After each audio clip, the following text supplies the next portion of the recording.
Әлбәттә, туган телне саклау, мәктәпләрдә балаларга татар телен өйрәтү мәсьәләләрен күтәргән конференциянең Иске Кулатка районында узуы очраклы түгел. Чөнки бу районда яшәүче халыкның 98%-ын татарлар тәшкил итә.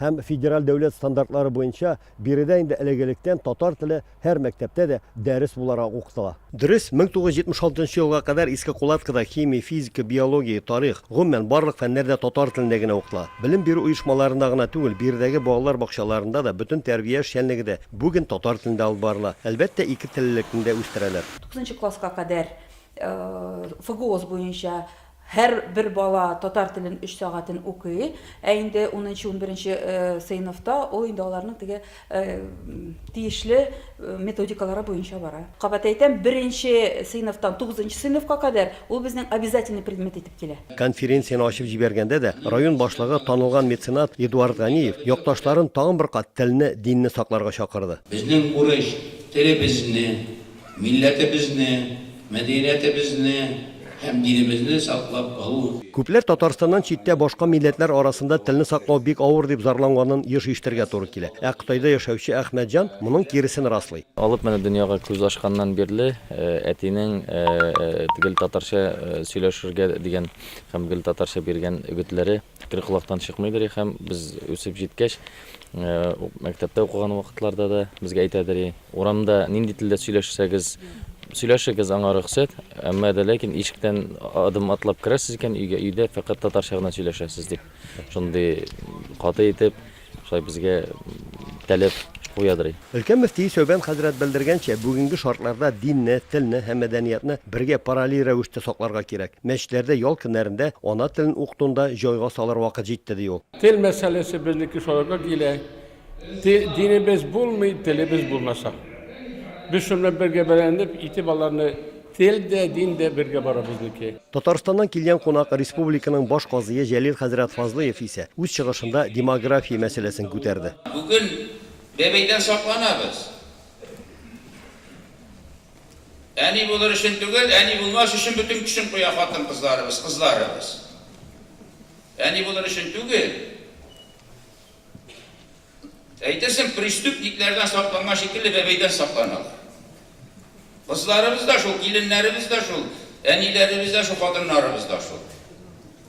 Бөтен тырышлык бәбәй булмасын өчен. Халык үзен сакласын өчен туу коэффициенты 2:1 булырга тиеш. 2:1 бу халык үлми дә, калмый да менә, бетми. Турсын өчен.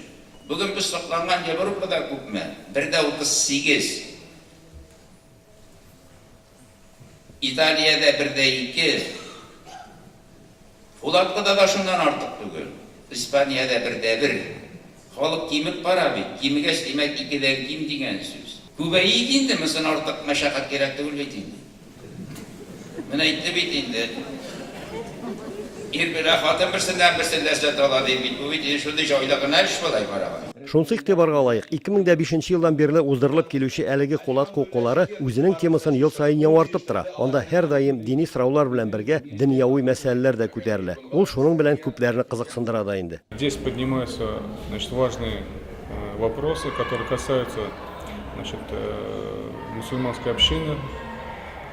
И здесь, конечно же, можно, скажем, цель есть такая, что получить тоже и знания, то есть послушать авторитетных людей, ученых. Бу укуларда халык башка җирләрдә әйтелмәгән сүзләрен әйтә торган бер урын. Һәм бу укуларда тема бергә генә катлауланып калмый, бер темага гына, анда төрле ел сайын үзгәрелеп тора.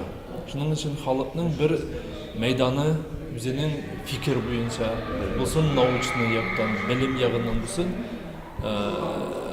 кирәкле кешеләргә, кирәкле тешләргә сүзләрен җиткезә торган бер урын дип саныйбыз. Көне икенче яртысында конференциядә катнашучылар районның Яңа Зимница авылына барып, Хабибулла хәзрәт Хансияров каберен зират кылдылар. Үзе бик әхлаклы кеше булган, бик холыклы кеше булган һәм икенче яктан ул менә мәдрәсәгә яңа система кертә торган булган. Бухгалтерияда укытканнар, арифметикада дәресләре керткәннәр, рус теле дәресләре дә кертә башлаганнар. Күп вакытта без инде мондый мәсьәләләргә барыбер игътибар итәргә тиеш. Ул тәрбия чарасы булсын өчен, дуа кылучылар бездән соңда булсын өчен, Аллаһның рәхмәте без менә шушындый урыннарыбызны ондарга тиеш түгел. Шушындый шәхесләребезне игътибарга алырга тиешбез. Бу көнне авылның мәдәният йортында Ишан хәзрәт исеме белән аталучы укулар да узды. Ульян өлкәсеннән Рамис Сафин, Татарлар.